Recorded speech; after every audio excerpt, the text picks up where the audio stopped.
Hi there. One of the issues with irregularly shaped models is that they can be hard to transport. As well, I'm not particularly fond of how bulky traditional foam cases are, particularly for hordes of smaller models. So today, I'm going to be demonstrating a method of building a magnetized transport case that I can directly deploy an army from. Now before I begin, here are a few pre-built options to consider. A couple of shops sell magnetic cases, typically in the $100 to $150 range, and you can also buy a cheap steel toolbox and use that as a case, but I find they tend to be fairly heavy and not always shaped optimally for miniatures. So here's a cheap DIY approach. I'm going to take a plastic Sterilite storage box and rivet a piece of 22 gauge steel sheet to the bottom. This will allow the magnets on the bases of my models to stick. As far as tools, I'm going to need a hand riveter, a cheap pair of right-cut tin snips, and an ordinary cordless drill. So assuming I have a drill already, at the time of making this video my total cost is $7 for the box, $10 for a 12-inch square steel sheet, $20 for the hand riveter and assortment of rivets, and $10 for the snips, for a total of $47 investment for the first box and $17 for each one after that. Alright, so now to get started. I measured the bottom of the storage bin to be about 11 inches by 9 inches, so I mark my steel sheet and use a ruler to trace out an 11 by 9 rectangle. I take my tin snips and cut along the lines I've traced. This doesn't need to be precise. Note that you can use a pair of pliers to help bend the offcut out of the way if you find it too hard to bend by hand. If you have a Dremel, chop saw, or other metal cutting tools, feel free to use those instead. Okay, now that I've finished cutting out the rectangle, the edges I cut are looking a little nasty. To avoid any risk of cutting myself as I work, I'll use a steel file and smooth it out a bit. Sandpaper would also work. Now I can drop the steel sheet into the bin and see how it fits. It's fine if there's a bit of dead space on each side, but it looks like I got it pretty close.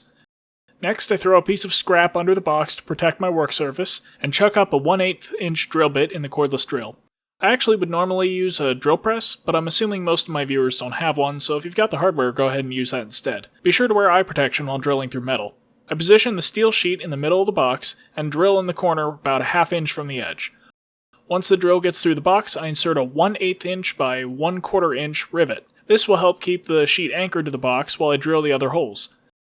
Next I go to the opposite corner and repeat the process, then do the same for the remaining 2 corners. With all 4 rivets in place, I get out the hand riveter and use it to seat each rivet. Once the rivets are seated, the steel sheet should be securely fastened to the plastic bin. And we're done, that's all there is to it. So by way of example, here's an assortment of Renegade Militia models in the bin, all suitably magnetized. For the tanks, I drill a hole into the tracks near each corner and insert a 3mm by 2mm neodymium magnet.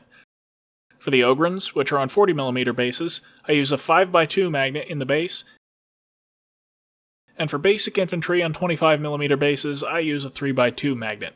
Note that these magnets sit on a ball of putty to get them to the correct height.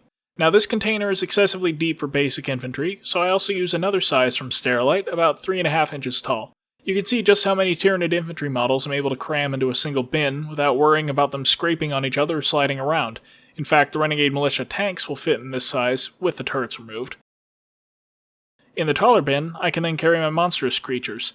There's a little more sliding when I shake the bin. These large models each have a single 5x2 magnet, so I might go back and add a second to each one to keep them secure. Note that this is also partly because I have added additional weights to the bases, so unweighted models will definitely stick better.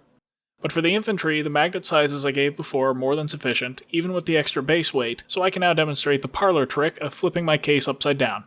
You can always add more magnets if you want a more solid hold. Here's the contents of the 2 bins unpacked, representing around 1,300 points of Tyranids. If I played Space Marines or similarly low model count faction, I could probably fit a 2,000 point army in just those 2 bins. As it stands, I might need a third to get to 2,000 points of Tyranids, but it's still a lot more compact than foam would be, and doubles as a convenient storage system for when I'm at home. That's all for this video, so I hope you find it useful, and as always, thanks for watching.